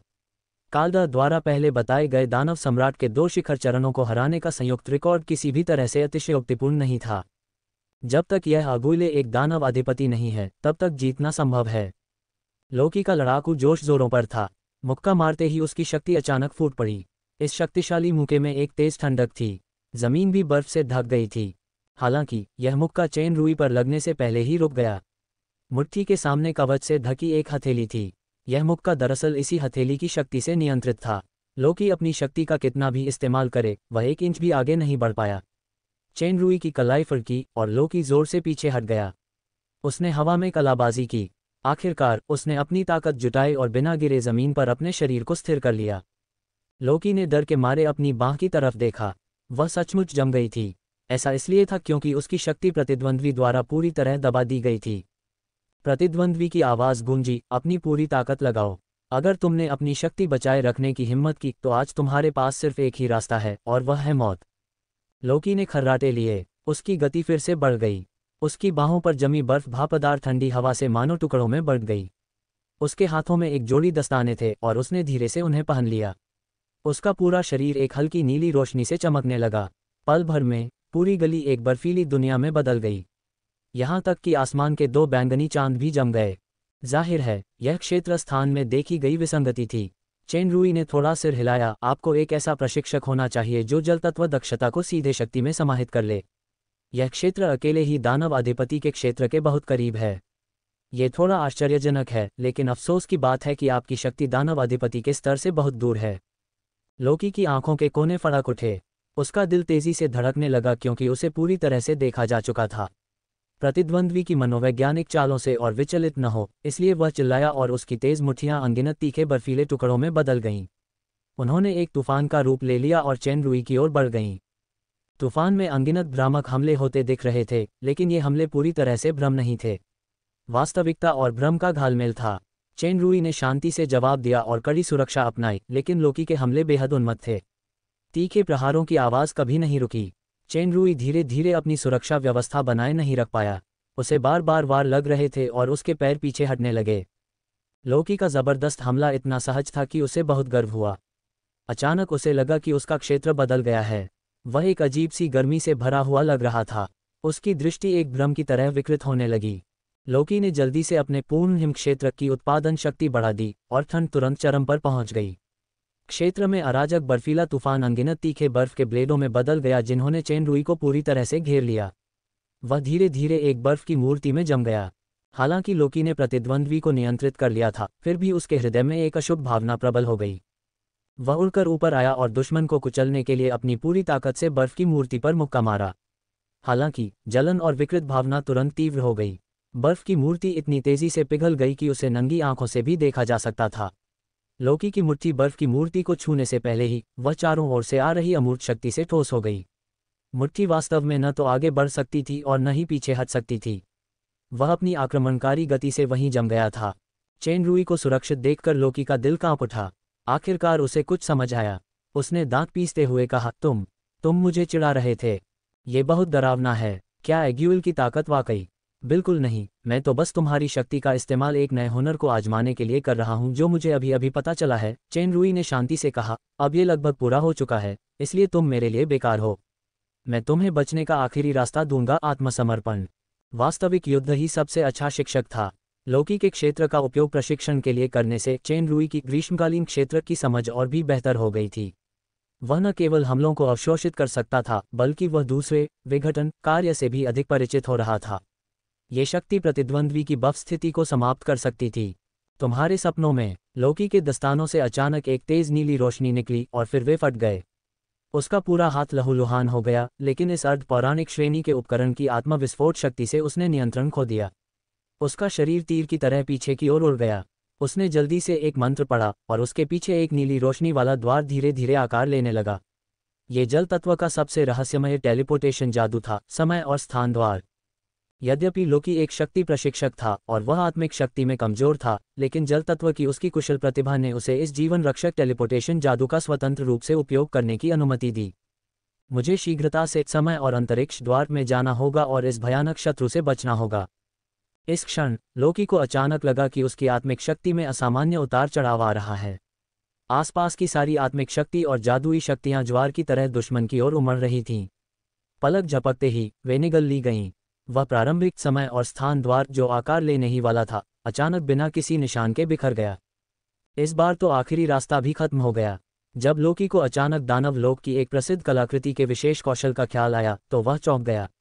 इससे पहले कि वह होश में आता, उसके चारों ओर तारे पहले से ही थे। लोकी जानता था कि यह जीवन मरण का प्रश्न है, इसलिए उसने अपनी पूरी शक्ति से पूर्ण हिम क्षेत्र को सक्रिय कर दिया, लेकिन फिर भी यह व्यर्थ था। लोकी की आंखों में तारे एक पल में फूट पड़े। विनाशकारी प्रकाश ने उसकी सारी इंद्रियों को भर दिया। पूर्ण हिम प्रदेश पल भर में खंडहर की तरह ढह गया। उसकी चेतना भी साथ साथ ढह गई। तारा विस्फोट। चेन रूई ने बस गॉड ईटिंग मास्क के हुनर का इस्तेमाल करके पास की जादुई शक्ति को निगल लिया और लोकी के आखिरी भागने के रास्ते को बंद कर दिया। फिर उसने कम शक्ति के साथ स्टार एक्सप्लोजन को सक्रिय किया। ब्रोक के सबसे शक्तिशाली अधीनस्थ होने के नाते एक जीवित लोकी संबंधित जानकारी प्रकट करने से पहले एक लाश से ज्यादा मूल्यवान था। चेन रूई लोकी की ओर बढ़ा। उसके हेलमेट का छज्जा अपने आप खुल गया और अंदर रखा ईश्वर भक्षी मुखौटा दिखाई देने लगा। मुखौटे की आंखों में एक अजीब सी हल्की पीली रोशनी चमक रही थी। खूनी साम्राज्य के तीसरे जनरल एडिलेड के अनुभव के साथ चेन रूई ने शाही सितारा परिवर्तन की अवस्था में बहुत प्रयास किया। उन्होंने दानव सम्राट के चरम चरण के लोकी को सफलतापूर्वक ईश्वर भक्षी मुखौटे की दूसरी कठपुतली में बदल दिया। इससे पहले कि चेन रूई ने लोकी को संबंधित इंटेल से पूछने के लिए बचाया, विश्लेषणात्मक आंखों में एक नई जानकारी दिखाई दी। जाति, वासनाशाही परिवार, व्यापक शक्ति मूल्यांकन एस, शारीरिक बनावट एस, शक्ति एस, आत्मा एस, गति एस। विश्लेषण पवन विशेषता, दानव अधिपति के मध्यवर्ती चरण में असमोडियस शाही परिवार। चेन रूई मन ही मन स्तब्ध रह गया। मैं आगे के लाभों पर इतना केंद्रित हूं कि मुझे पीछे के खतरे का पता ही नहीं चलता। मैंने इससे पहले इस रहस्यमय दानव अधिपति पर ध्यान ही नहीं दिया था। गुस्ताव के साथ शुरुआती टकराव को देखते हुए दानव अधिपति का मध्यवर्ती चरण शायद वह नहीं है जिससे रॉयल स्टार ट्रांसफॉर्मेशन लड़ सकता है। इसके अलावा रॉयल स्टार ट्रांसफॉर्मेशन के लिए बचा हुआ समय भी खत्म होता जा रहा है। स्टार गेट में इस समय 2 स्टार पॉइंट हैं, एक डार्क मून सिटी में है और दूसरा टाउन लिया में। चेन रूई का मन बदला और उसने कहा, बाहर आओ। आसपास अभी भी सन्नाटा था। चेन रूई ने धीरे से मुड़कर कहा, डार्क शैडो एम्पायर के शाही परिवार के दोस्त, अब और मत छिपो। वह काला पत्थर तुम्हारी दानव अधिपति वाली पहचान के अनुकूल नहीं है। तभी एक आदमी की आवाज़ सुनाई दी, मुझे उम्मीद नहीं थी कि तुम मेरी लोकेशन समझ पाओगे। ये वाकई कमाल का एहसास है। पहाड़ की दीवार के पास एक चट्टान पर धुएं का एक गुबार उठा और एक आकृति में जम गया। ये 30 साल का एक आदमी था। निर्वाण के कारण असमोडियस शाही परिवार के सभी सदस्य स्त्री पुरुष दोनों ही दृष्टि से अत्यंत सुंदर थे। यह आदमी भी कोई अपवाद नहीं था। चाहे उसका रूप हो या स्वभाव, वे सर्वश्रेष्ठ में से एक थे। अगर उसका भतीजा यहाँ होता तो वह इस सुंदर आदमी को ईर्ष्या से डांटता। मैंने अभी अभी तुम्हें देखा। चेन रूई ने उस आदमी की ओर देखा, डार्क मून एस्टेट के रेड ब्लड लीजन के deputy legion commander Aguile. Dark shadow empire की टेरडिला, असमोडियस। उस आदमी ने भी चेन रूई की ओर देखते हुए विनम्रता से अपना परिचय दिया। तुम लोकी या मोनरो का पीछा कर रहे हो? चेन रूई ने हिचकिचाते हुए पूछा। महारानी कैथरीन की बुद्धिमत्ता और तरीकों से भले ही उन्हें शुरुआत में ब्रोक की साजिश समझ में न आए हो, फिर भी वे तैयार नहीं होंगी। ये टेरडिला संभवतः कैथरीन द्वारा तैयार किया गया अंतिम कदम है। तुमने सही अनुमान लगाया। हालांकि लोकी ने जेरगल किले में लौटने का नाटक करने के लिए एक छोटी सी चाल चली, फिर वह मोनरो और बाकी लोगों पर घात लगाने गया, लेकिन फिर भी वह मुझसे अपना ठिकाना नहीं छिपा सका। मोनरो के लिए ये बहुत आसान है। मैं बस फिनी पर थोड़ी सी आत्मिक शक्ति वाला एक बीज डाल दूं, फिर मैं गुप्त तकनीक का इस्तेमाल करके उस पर आसानी से नज़र रख सकूंगा। टेरडिला की नज़र बेहोश फिनी पर पड़ी। हालांकि कुछ समय पहले ही जादुई बीज की शक्ति अचानक गायब हो गई थी, इसलिए मैं यहाँ आई थी, लेकिन मुझे उम्मीद नहीं थी कि तुम इतनी जल्दी मुझे देख लोगी। लगता है ये सब तुमसे जुड़ा है, उस अप्रत्याशित कारक से। तुम्हारी शक्ति बहुत अजीब है, लेकिन यह मेरी जितनी अच्छी नहीं होनी चाहिए। मुझे आश्चर्य है कि तुम ऐसा कर सकती हो। आध्यात्मिक बीज को ईश्वर भक्षी मुखौटे द्वारा निगल लिया जाना चाहिए था।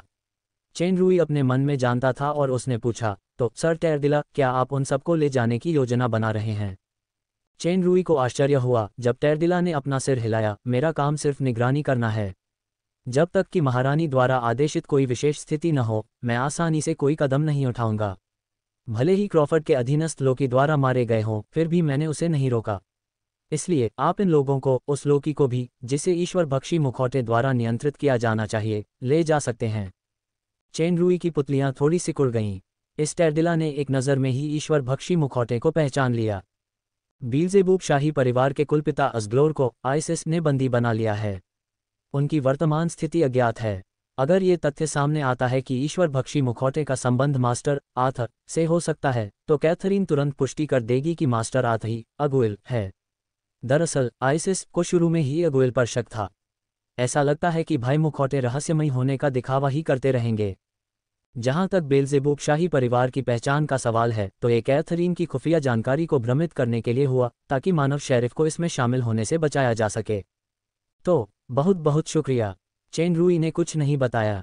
उसने टेरडिला को सिर हिलाया और मोनरो और बाकियों की तरफ चल दिया। जरा रुको। टेरडिला के शरीर की सांसें धीरे धीरे बदलने लगीं। रात की ठंडी हवा अचानक गर्म लगने लगी। जमीन पर बेहोश पड़े चारों लोगों को अचानक एक प्रभामंडल ने घेर लिया। ऐसा लग रहा था जैसे कोई रक्षक शक्ति हो। सर टेरडिला, चेन रूई ने टेरडिला के लड़ने के तीव्र इरादे को महसूस किया। वह रुका और थोड़ा भौहें चढ़ाते हुए बोला, क्या आपने नहीं कहा था कि आप आसानी से कोई कदम नहीं उठाएंगे? क्या ये कोई विशेष परिस्थिति है जिसके लिए महारानी ने आदेश दिया है? नहीं, टेरडिला ने उदासीनता से उत्तर दिया। इस समय रात की हवा ने अपनी दिशा बदल ली थी और एक विशाल भंवर में बदल गई थी। भंवर का केंद्र अस्मोज राजपरिवार का दानवाधिपति था। यद्यपि इस प्रकार की शक्ति लोकी के पूर्ण बर्फ क्षेत्र जितनी अच्छी नहीं लगती थी, लेकिन इसमें निहित गुणवत्ता ऐसी नहीं थी कि दानव सम्राट स्तर का लोकी उसकी बराबरी कर सके। चेन रुई की स्टार पावर भी तेजी से बढ़ रही थी। उसने फिर भी पूछा, तो क्या तुम्हारी व्यक्तिगत दुश्मनी पूरे डार्क शैडो साम्राज्य की इच्छा का प्रतिनिधित्व करती है? टेरदिला ने अपना सिर हिलाया। डार्क शैडो एम्पायर और डार्क मून के बीच अभी भी सहयोगात्मक और मैत्रीपूर्ण संबंध हैं। मैं केवल अपना प्रतिनिधित्व करता हूँ।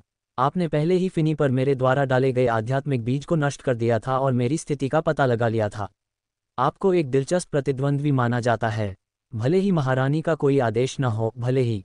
चेन रुई ने अपनी समझ व्यक्त करने के लिए सिर हिलाया। फिर उन्होंने आगे कहा, जब कोई जनरल मैदान पर होता है तो क्या वह अपने शासक से आदेश नहीं लेगा?